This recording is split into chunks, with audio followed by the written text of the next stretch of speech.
कहानी एक ऐसी कहानी है जो आपको हर मोड़ पर चौंकाएगी, और जब इस कहानी का क्लाइमेक्स आएगा तो फिर आप शायद उससे पहले कुछ और सोच रहे होंगे, निकलेगा कुछ और। बात 31 जुलाई 2019 की है, 31 जुलाई 2019। बेंगलुरु एयरपोर्ट, जिसका नाम है केम्पेगौड़ा इंटरनेशनल एयरपोर्ट, KIA, किया भी कहते हैं। इसका एक बैक साइड है इस एयरपोर्ट का। उस बैक साइड में 31 जुलाई की 2019 की सुबह सुबह एक शख्स गुजर रहा था, और ये सन्नाटा इलाका है। बहुत सारे लोग इस पीछे का जो एयरपोर्ट का हिस्सा है उसका इस्तेमाल ट्रैफिक से बचने के लिए करते हैं, ट्रैफिक कम ही होता है वहाँ पर। तो एक शख्स गुजर रहा था, उसने देखा सड़क किनारे एक लेडी की लाश पड़ी है, एक महिला की लाश, जिसका चेहरा जो है सर कुचला हुआ है, और सर कुचलने की वजह से थोड़ा चेहरा भी इतना पहचान में नहीं है, खून चारों तरफ। वो शख्स देखकर घबरा जाता है, फौरन लोकल पुलिस को खबर करता है। अब एयरपोर्ट की जो पुलिस है, वहाँ की टीम फौरन आनन फानन में वहाँ पर पहुँचती है, मौका वारदात का मुआयना करती है, तो देखती है कि उस लेडी के सर पर किसी वजनी चीज़ से मारा गया है। साथ ही उसके बॉडी में कई जगह स्ट्रैप के भी निशान थे, यानी चाकू भी मारा गया। तो किसी का सर कुचला गया और उसको चाकू भी मारा गया। थोड़ी सी अजीब बात थी। अब पुलिस खैर लाश को ध्यान से देखती है। मरने वाली ने एक टी-शर्ट पहन रखी थी, एक जीन्स पहन रखी थी, सैंडल था, और हाथ में टाइटन का एक वॉच। उसके पर्स या मोबाइल, बाकी ऐसी कोई भी चीज़ नहीं थी जिससे उस लेडी की शिनाख्त हो सकती थी। अब बेंगलुरु पुलिस के लिए बड़ा मुश्किल था कि पहले तो उस लेडी की शिनाख्त करें। अब वो चूँकि एयरपोर्ट के पास मिली थी, तो पहले तो ये था कि शायद ये कोई फ़्लाइट पकड़ने वाली हो। दूसरा ये था कि एयरपोर्ट का बैक साइड है और लोकल लोग बहुत सारा उसका इस्तेमाल करते हैं, तो ये भी था कि ये निकलने के लिए इस रास्ते का इस्तेमाल कर रही हो बिना ट्रैफिक के। दिखने में लेडी का जो हुलिया और बाकी चीज़ें, उससे ये लग रहा था कि ये साउथ इंडिया की नहीं है, ये कहीं नॉर्थ इंडिया की है। लेकिन क्लू कुछ नहीं, न मरने वाली का नाम, न ठीक से चेहरा, कोई ऐसी चीज़ नहीं जिससे कातिल तो बात की बात है, पहले जो मरी है उसका ही आप उसकी सच्चाई निकाल लो। बेंगलुरु पुलिस के लिए चैलेंजिंग था ये काम। 20 लोगों की एक टीम बनाई गई, 2-2 लोगों की टीम डिवाइड की गई, 10 लोग, एक तरह से 10 टीम हो गई, अब 2-2 में मिलाकर 20। 4 काम दिए गए हर टीम को, और 4 काम ये था। पहला कि इस लेडी ने जो जीन्स पहन रखी थी, वो उस जीन्स को देख के लग रहा था कि ये एक महंगा ब्रांड है कोई, और आम जीन्स नहीं है, तो उस जीन्स के ऊपर लेबल भी था। तो एक टीम को ये काम दिया गया कि ये जीन्स कौन सी कंपनी बनाती है, कहाँ कहाँ बिकता है, कि और ये अगर पता चल जाए कि इस लेडी ने कहाँ से ख़रीदा है तो थोड़ा सी उसमें मदद मिल जाएगी। दूसरा, उसने एक टाइटन का ख़ास वॉच पहन रखा था, ख़ास मॉडल। तो दूसरी टीम को ये काम सौंपा गया कि तुम पता करो कि ये टाइटन की घड़ी कहाँ से ख़रीदी गई, कब ख़रीदी गई, किसने ख़रीदी। तीसरी टीम को काम दिया गया कि तुम इस लोकेशन के आसपास के CCTV कैमरे को खंगालो कि यहाँ तक ये लाश कैसे पहुँची, किस गाड़ी में लाई गई या क्या हुआ। चौथी टीम को ये काम दिया गया कि तुम पहले बेंगलुरु, फिर कर्नाटक, फिर आसपास के तमाम स्टेट, और इसके बाद अगर ना कामयाबी मिले तो पूरे इंडिया में पता करो कि एक लेडी जो ठीक ठाक घर की है, क्या कहीं पे मिसिंग रिपोर्ट उसकी दर्ज की गई है। ये 4 बेसिक पहले काम दिया गया और कहा गया कि अब इस पे तफ्तीश करो। अब पुलिस की टीम लग गई चारों काम पर। काम बड़ा मुश्किल और टेढ़ा था, लेकिन काम करना था। सबसे पहले पुलिस ने जीन्स के बारे में पता किया, तो पता चला कि वो जिस ब्रांड की जीन्स था उसके चूँकि लेबल भी था कि दिल्ली, महाराष्ट्र और कर्नाटका में, और जीन्स का हुलिया देख के पता चल रहा था कि नया है। 2019 के शुरुआत से लेकर और जुलाई तक करीब 14,000 ऐसे 14,000 जीन्स बेचे गए दिल्ली, महाराष्ट्र और कर्नाटका में। अब पुलिस यहाँ थोड़ी उलझी कि ये कर्नाटका की हो सकती है, बेंगलुरु है, और महाराष्ट्र की भी हो सकती है, दिल्ली की भी हो सकती है, लेकिन कहाँ की ये पता नहीं।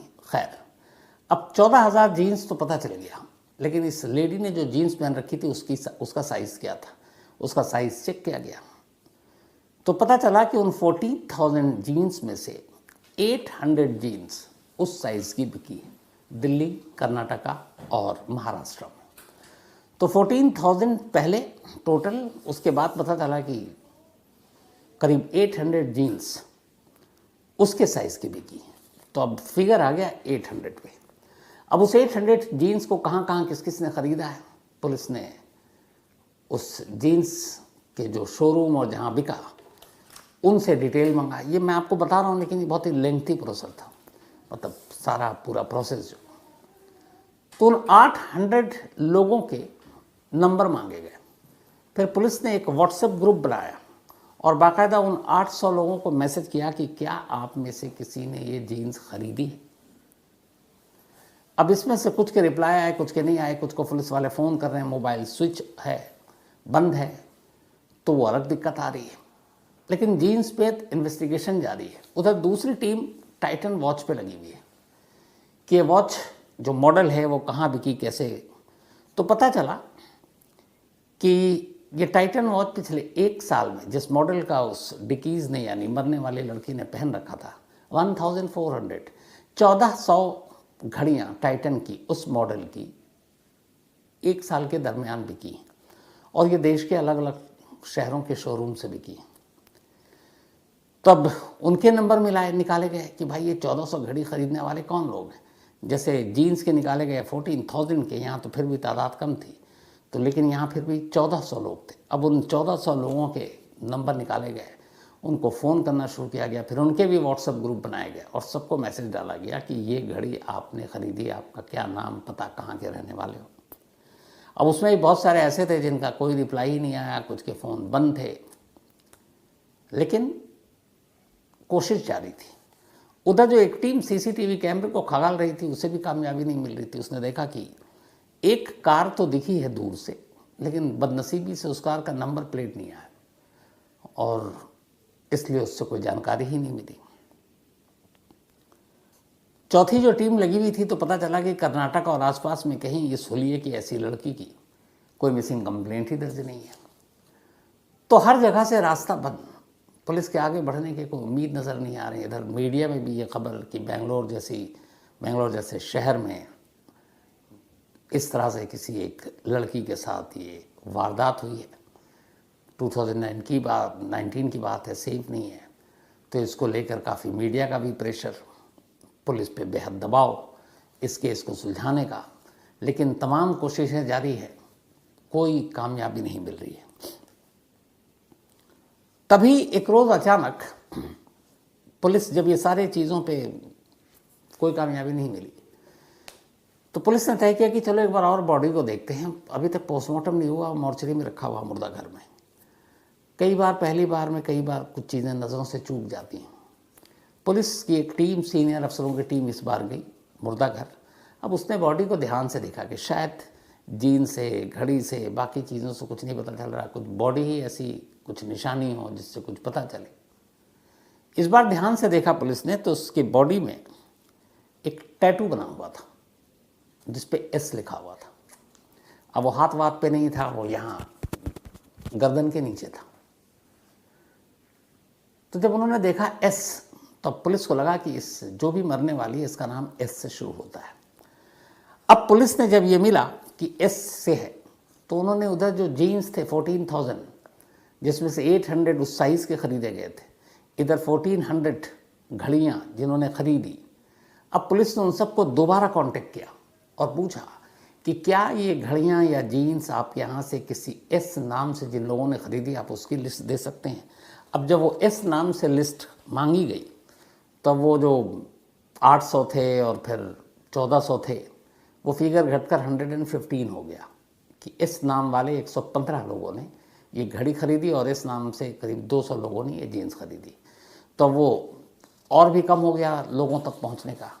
अब इस दौरान में जब इस नाम से पता चला तो पुलिस ने फिर पता किया कि बेंगलुरु के इस एयरपोर्ट पर जहाँ पे ये लाश मिली थी, उस एयरपोर्ट से चूँकि ये 31 जुलाई को लाश मिली थी तो 29, 30, 31 किसी की फ़्लाइट थी, जिसने ना पकड़ा हो उसकी फ़्लाइट मिस हो गई हो और उसका नाम शुरू होता है एस से, लेकिन वहाँ भी कामयाबी नहीं मिली। पता चला ऐसा कोई नहीं, जितने भी एस नाम के टिकट की बुकिंग थी वो सब फ्लाइट लेकर गए, तो वहाँ भी नाकामयाबी। कुल मिलाकर पुलिस के लिए हर तरफ दरवाज़ा बंद, इधर प्रेशर बहुत ज़्यादा। पुलिस की टीम दिन रात लगी हुई है, जीन से लेके घड़ियाँ खंगाल रही है, सीसीटीवी खंगाल रही है, इस नाम के तमाम लड़कियों को खंगाल रही है, लेकिन कामयाबी नहीं मिलती। जुलाई का मामला था, अब अगस्त आ गया था, 7 दिन बीत चुके थे। 7वें दिन लाश बरामद होने के अचानक बेंगलुरु पुलिस के एक कांस्टेबल को एक फ़ोन आता है और वो अपने सीनियर अफसर को बताता है कि सर, ये जो लड़की मरी है इसको इसके हस्बैंड ने मारा है और उन दोनों के बीच में अनबन थी और कातिल वही, और उसी ने लाकर एयरपोर्ट के पास ये बॉडी डंप कर दी है। अब उसने बताया कि वो एक वहाँ पे इलाका है और जो नाम बताया उसने कातिल का, वो बताया कि एक नीला चंद्रा, उसने अपनी वाइफ को मारा। अब बेंगलुरु पुलिस ने कहा यार 7 दिन से भटक रहे हैं और यहीं अपना 2 थाना छोड़ के ये केस है और हमको पता ही नहीं है। गुस्सा भी आया, लेकिन ये हुआ कि चलो यार इतनी मेहनत की थी, केस खुल गया। तब उन्होंने कहा कि चलो उसके हस्बैंड को ढूंढते हैं। ये पहले वहाँ पुलिस स्टेशन पहुँचे तो पता चला कि हाँ 7 दिन पहले एक लेडी का मर्डर हुआ था, मुकदमा दर्ज है और उसके हस्बैंड ने मारा था। दोनों में अनबन थी। पुलिस ने राहत की सांस ली कि केस सॉल्व हो गया। तो उसके बाद अच्छा ये भी था कि ये जो जिसने मारा है वो शख्स बंगाल का रहने वाला, कोलकाता का बंगाली है। तो पुलिस ने उस लेडी के हस्बैंड को गिरफ्तार कर लिया। कांस्टेबल की वाहवाही हो गई कि यार इतनी जहाँ पे हमने घूम घूम कर तफ्तीश कर रहे थे, यहाँ तो ये केस निकला। कातिल पति था, पत्नी की लाश थी, एयरपोर्ट के पास फेंक गया था। अब पुलिस ने उस कांस्टेबल की निशानदेही पर उसको किसी मुखबिर ने खबर दी थी और बताया कि वो इस जगह छुपा हुआ। पुलिस गई और उसके पति को पकड़ लिया। पकड़ने के बाद अब पुलिस उससे पूछताछ करती है तो वो टूट जाता है, कहता हाँ साहब मैंने अपनी बीवी को मारा, मुझसे बहुत वो लड़ाई करती थी और उसका किसी और से अफेयर था, जो भी उसने बातें की। फिर कहता है कि अच्छा तुमने मारा तो बॉडी कहाँ फेंकी, चलो लोकेशन पे बॉडी दिखाओ। अब पुलिस वालों के साथ वो चल रहा है, रास्ता बता रहा है। अब पुलिस वाले जब गए तो रास्ता अभी आधे रास्ते तक जा रहे हैं तो वो उसी बेंगलोर एयरपोर्ट की तरफ जा रहा है, लेकिन आधे रास्ते जाने के बाद अचानक वो डायरेक्शन मोड़ देता। अब कहता है इधर चलिए, फिर आगे फिर आगे फिर आगे, और एक जगह सुनसान जगह पे रोक कर वो कहता मैंने यहीं पे मारा था। अब पुलिस वहाँ बहुत चक्की, कह रहा है ये शख्स कत्ल करने की बात कबूल कर चुका है, बीवी को मारने की बात मान रहा है और कह रहा है कि यहाँ पे मैंने मारा है। पुलिस को बॉडी मिली एयरपोर्ट के पीछे से, तो ये क्या मजाक है। तो पुलिस हड़काती है कि तू यहाँ मारा है तो फिर ले जाकर के एयरपोर्ट के पास बॉडी फेंकी थी। कह रहे नहीं साहब मैंने यहीं मारा था, यहीं बॉडी फेंकी थी, वो बॉडी मिली नहीं थी। अब उसने कहा यहाँ फेंकी थी तो कहाँ है बॉडी, तो उसने कहा यही है, मुझे एग्जैक्ट याद नहीं है, अंधेरा था लेकिन यही मैं ढूंढता हूँ। थोड़ी देर के बाद झाड़ियों में वो ले गया पुलिस को और एक लेडी की लाश पड़ी हुई थी। अब जैसी वो लाश मिली उसने कहा ये है मेरी बीवी जिसे मैंने मारा है, और वो 1 हफ्ते पहले उसने कत्ल किया। अब पुलिस ने अपना सर पकड़ लिया। जिस केस को उसने मान लिया था कि सुलझ गया है, यहाँ तो उल्टा हो रहा है। लाश मिली एयरपोर्ट के पीछे, कातिल को इन्होंने पकड़ा और कातिल दिखा रहा है हमने यहाँ, और वहाँ से भी एक और लाश मिल रही है। फिर वो पूरी कहानी बताता है, तब पुलिस को गलती का एहसास होता है, लेकिन उनकी इस गलती की वजह से एक दूसरे मर्डर का केस सुलझ गया। उसने लाश भी बरामद कर लिया। उसके बाद फिर पुलिस क्या करती, तो बेंगलुरु एयरपोर्ट की पुलिस ने फिर उस कातिल को उठाकर उस पुलिस के हवाले कर दिया, टीम के जिसके एरिया में ये मर्डर हुआ था। अब एक केस तो उन्होंने सुलझा दिया, लेकिन खुद गुस्सा आ रहा खुद पे कि यार हमें तो लगा था कि ये केस सुलझ गया, यहाँ तो उल्टा हो गया, कोई और मामला सुलझाया हमने, अपना तो केस वहीं अटका हुआ है, अब ऊपर में क्या जवाब दें। अब पुलिस फिर से परेशान और शुरुआत से फिर लगी हुई है। अब इसी दौरान में एक और कहानी हो जाती है। इस कहानी में बहुत सारे ट्विस्ट हैं। तो दूसरा मर्डर खुल गया। अब पुलिस की टीम फिर से लग गई उसी जीन्स पे, उसी घड़ी पे, उसी सीसीटीवी फुटेज पे, मिसिंग की सब, मतलब शुरुआत से अब कर रही है। 7 दिन हो चुके थे, अब 8वें दिन से फिर लग गए। जो टीम इस पूरे मामले की जांच कर रही थी, उसके एक सीनियर अफसर ने कुछ वक्त पहले बेंगलुरु में एक चोर को पकड़ा था, और वो चोर एक घर से उसने बहुत सारी ज्वेलरी चुराई थी, जिसकी कीमत करीब 50 लाख रुपए थे। बाद में उसने कहा था कि चोरी करने के बाद वो वहाँ से कोलकाता भाग गया, और कोलकाता में जाके उसने ये ज्वेलरी एक जगह बेच दी।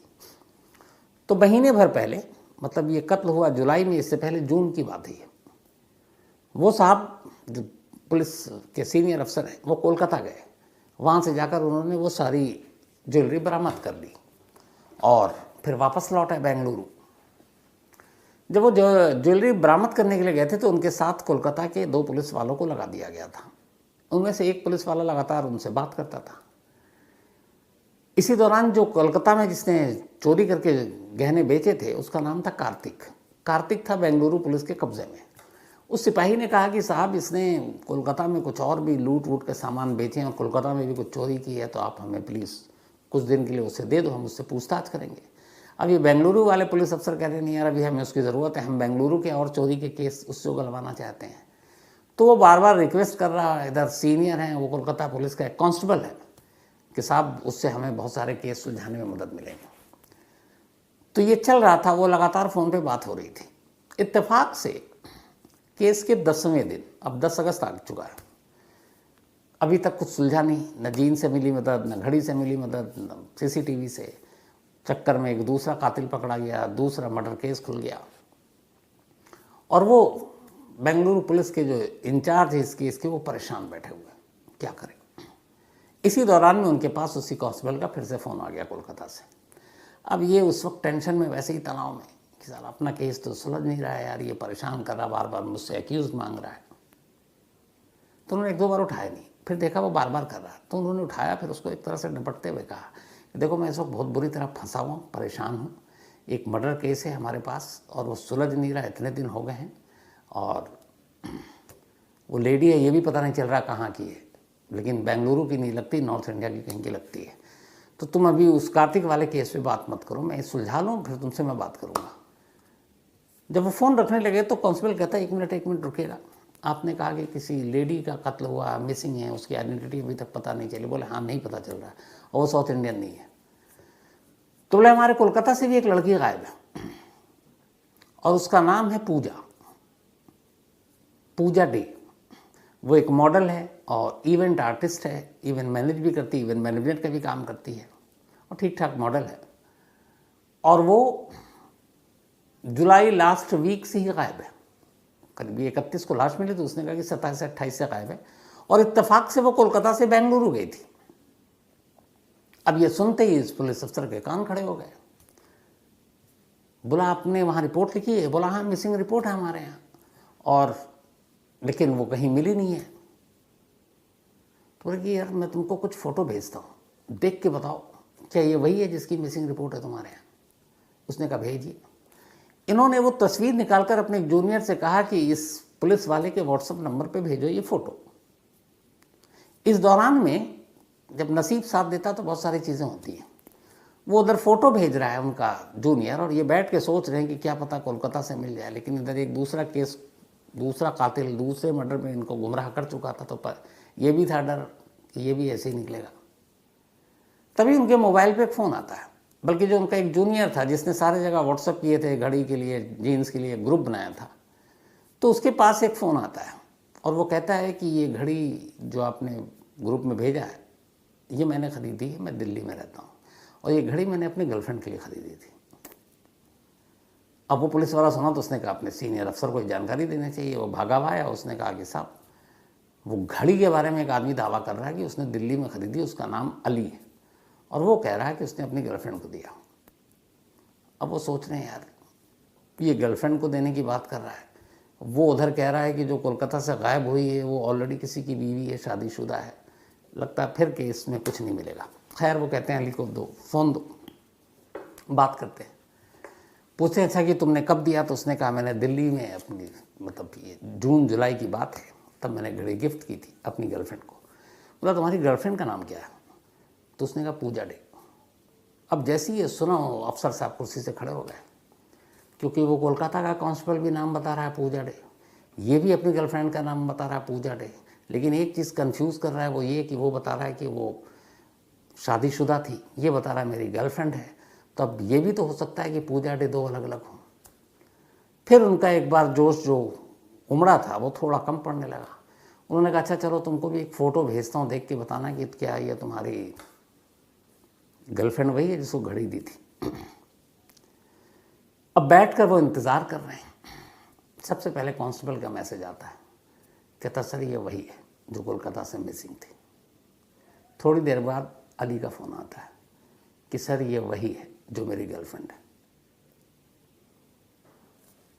अब भी एक कन्फ्यूज़न बाकी है। अब वो अफसर फिर से फ़ोन करते हैं कोलकाता के पुलिस अफसर, बोलते हैं यार ये बताओ, ये पूजा डे है, तुमने एक्सेप्ट कर लिया, मिसिंग है, क्या ये कुमारी है, शादीशुदा है? तो उसने कहा कि ये शादीशुदा है, इसके हस्बैंड का नाम सौदीप है, 7 साल पहले शादी हुई थी दोनों की, मतलब 2012 में। लेकिन पति पत्नी के रिश्ते कभी अच्छे नहीं रहे और वो 29 जुलाई को ही बेंगलुरु गई थी एक असाइनमेंट के सिलसिले में, मॉडलिंग के। तो पति पत्नी में बनती नहीं है और बड़ा झगड़ा भी होता है, तो बहुत मुमकिन है कि पति ने ही उसको ठिकाने लगा दिया हो। तो उन्होंने कहा उसके पति पे नज़र रखो, हम टीम भेज रहे हैं। अब इधर अली को दोबारा फ़ोन मिलाया कि तुमने पहचान तो ली, पर ये बताओ ये कौन है तुम्हारी? तो उसने कहा मेरी गर्लफ्रेंड है। उसने कहा तुम्हें पता है ये शादीशुदा? उसने कहा हाँ साहब पता है, बट उसकी अपने हस्बैंड से बनती नहीं है और अगर वो डिवोर्स हो जाएगा तो हम दोनों शादी कर लेंगे। अब इस पुलिस वाले को अली पे भी डाउट है, पति से झगड़ा हो सकता, पति को अफेयर का पता चल गया और पति ने मार दिया। इधर अली को ये है कि पूजा से शादी करनी है और बीच में पति रोड़ा बन रहा है, तो अली और इन दोनों ने मिलकर एक प्लानिंग की हो, या फिर अली को गुस्सा आया हो कि पूजा डे उसको मतलब शादी नहीं करना चाहता तो अली ने निपटा दिया है। लेकिन अगर अली ने निपटाया तो फिर क्लेम क्यों कर रहा है कि उसने ये घड़ी उसको दी थी, खुद पुलिस को फ़ोन क्यों कर रहा है? मतलब हर तरफ से उलझन। खैर इसके बाद पूजा डे के घर वालों को, माँ बाप तक ये खबर पहुंचती है, उनको बेंगलुरु बुलाया जाता है।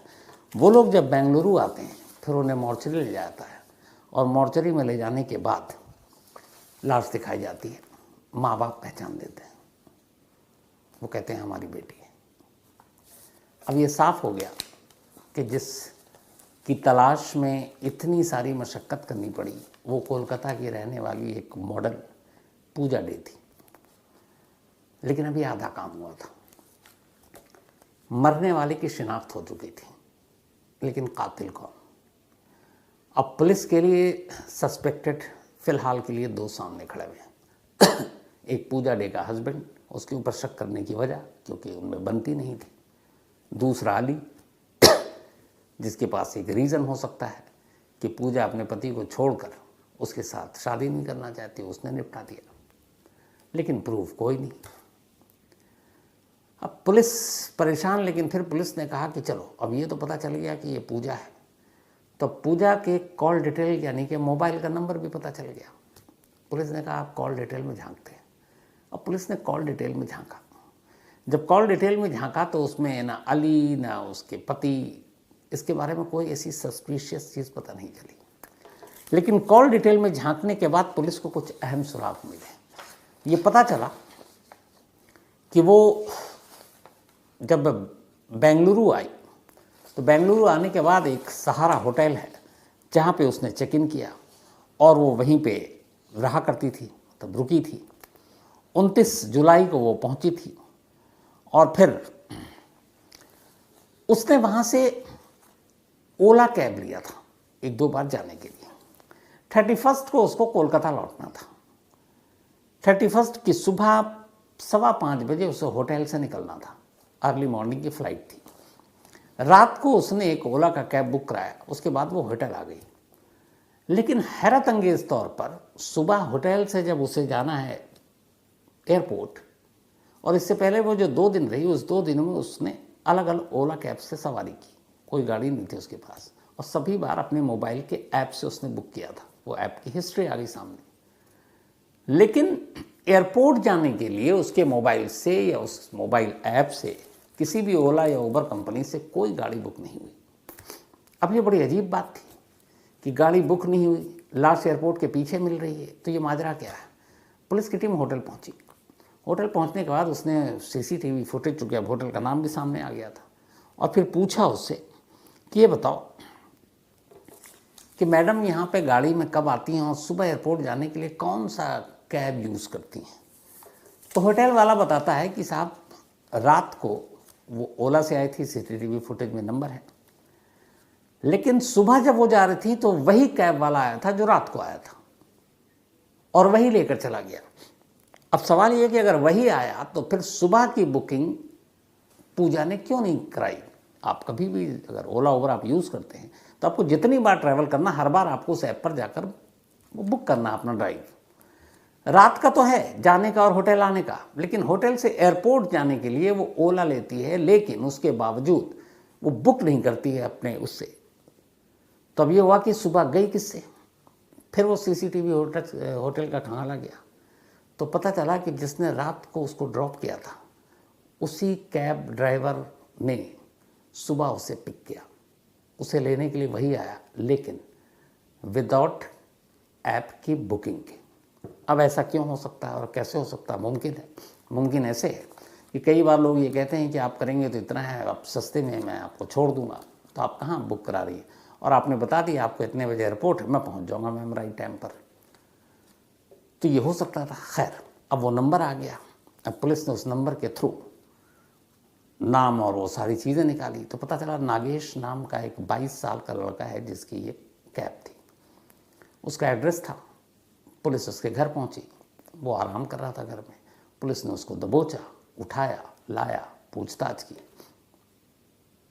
5 घंटे में केस खुल गया।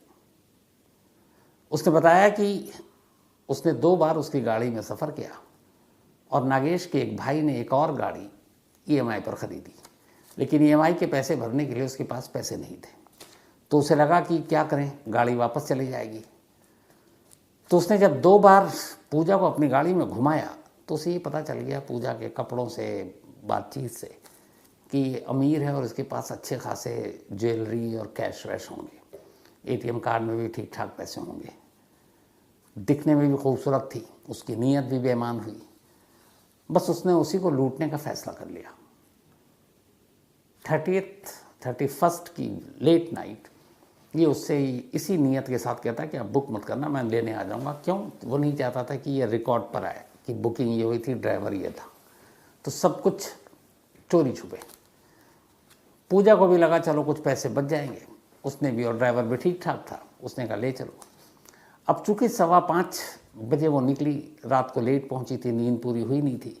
कैब वाला उसको लेकर जा रहा है। फिर उसने बता दिया था कि इधर ट्रैफिक मिलता है, रात को इंटरनेशनल फ़्लाइट्स बहुत आती हैं, सड़क जाम होता है, तो हम पीछे वाले रास्ते से चलेंगे, वहाँ ट्रैफिक नहीं होता है। उसने भी उस पर भरोसा किया। रास्ते में उसको हल्की सी नींद आने लगी। जब नींद आने लगी तभी लगा नागेश को कि यही मौका है। उसने गाड़ी एक जगह रोकी और गाड़ी के अंदर से एक रॉड टाइप की चीज़ निकाली और उससे कहा कि तुम सारे पैसे और ये सारी चीज़ें मुझे दे दो। वो घबराई, लेकिन उसने मुकाबला किया। उसने बोला मैं शोर मचाऊंगी। वो डर गया। उसने उसके सर पे मारा। तब भी उसने हिम्मत दिखाई और वो गाड़ी से एक दरवाज़ा खोलकर बाहर भागने लगी। फिर ये पीछे भागा और भागने के बाद इसके पास चाकू था, पूरी तैयारी से आया था। फिर उसने उसको 4 बार चाकू पे हमला किया। जब वो गिर गई, फिर वहीं पे एक और वज़नी पत्थर था, उसने पत्थर उठाया और उसके सर पे मारा। इसके बाद उसने उसके सारे जो शिनाख्ती कार्ड, उसके पर्स, सब कुछ वो अपने साथ ले गया। जाने के बाद एटीएम से उसके पैसे भी निकालता है। बस वो घड़ी देखना भूल गया था। और ये सब कुछ करने के बाद वो आराम से अपने घर चला जाता है। और जब 7, 8, 10 दिन बीत जाते हैं तो उसे लगा कि वो कहीं सामने आया ही नहीं है, उसका कहीं नाम भी नहीं है, उसने बुक भी नहीं कराया, तो वो पकड़ में नहीं आएगा। लेकिन आखिर में पकड़ा गया। लेकिन जब क्लाइमेक्स आया तो खुद पुलिस को भी हैरानी हुई कि उसने क्या क्या सोचा था। एक दूसरा कत्ल इस केस के चक्कर में खुल गया। एक पति लगातार रेडार पर था और उससे पूछताछ और कड़ी इंट्रोगेशन की तैयारी चल रही थी। एक बॉयफ्रेंड था जिसके ऊपर शक हुआ, उसको दिल्ली से बेंगलोर लाने की तैयारी चल रही थी। लेकिन कातिल एक गुमनाम निकला। जो कुछ हज़ार रुपए लूटने के लिए और उसकी मंशा रेप भी करने की थी। इस वजह से पूजा की जान चली गई। तो ये थी आज की कहानी बेंगलुरु की। जैसा मैंने शुरू में कहा, कई बार जो पुलिस केस सुलझाती है बड़ा आसान लगता है हमें, लेकिन जब वो स्टेप बाय स्टेप एक एक चीज़ को फॉलो करते हैं, जैसे छोड़िए आप सिर्फ एक सीसीटीवी कैमरे को, हमने तो बोल दिया, आपने सुन लिया, 400 500 सीसीटीवी कैमरे को, एक तो हर कैमरे को नज़र रखना रास्ते में कहाँ कहाँ है, फिर जब वो कैमरा मिल जाए तो उस टाइम के हिसाब से उसके फुटेज को देखना, मतलब 2-2 घंटा बैठकर। इसका तजुर्बा है मुझे, हम लोग ऑफिस में बैठते हैं, कई पुराने हमें आर्काइव से फुटेज निकालने होते हैं अपनी स्टोरी के लिए, एक 1.5 2-2 घंटे, उसके बाद न जाने कितने टेप देखने पड़ते हैं। मतलब मुझे याद है मैंने 6-6 घंटे निकाल दिए होंगे टेप देखने में। तो वो तो वहाँ पे इन्वेस्टिगेशन चल रहा है, कितने सैकड़ों सीसीटीवी कैमरे देखने, जाकर दुकान दुकान मोबाइल से व्हाट्सएप ग्रुप बनाकर जीन्स की घड़ियों का पता कराना, कोलकाता में डील करना, दिल्ली में डील करना, मिसिंग पर्सन की अगर आप करें तो वो सारे रिकॉर्ड खंगालना, मंगाना। सच में बहुत ही मेहनत का काम होता है, और जब अच्छा काम होता है तो फिर तारीफ ज़रूर पुलिस की होनी चाहिए। ये वो काम था जिसके लिए बेंगलुरु पुलिस तारीफ की हकदार है।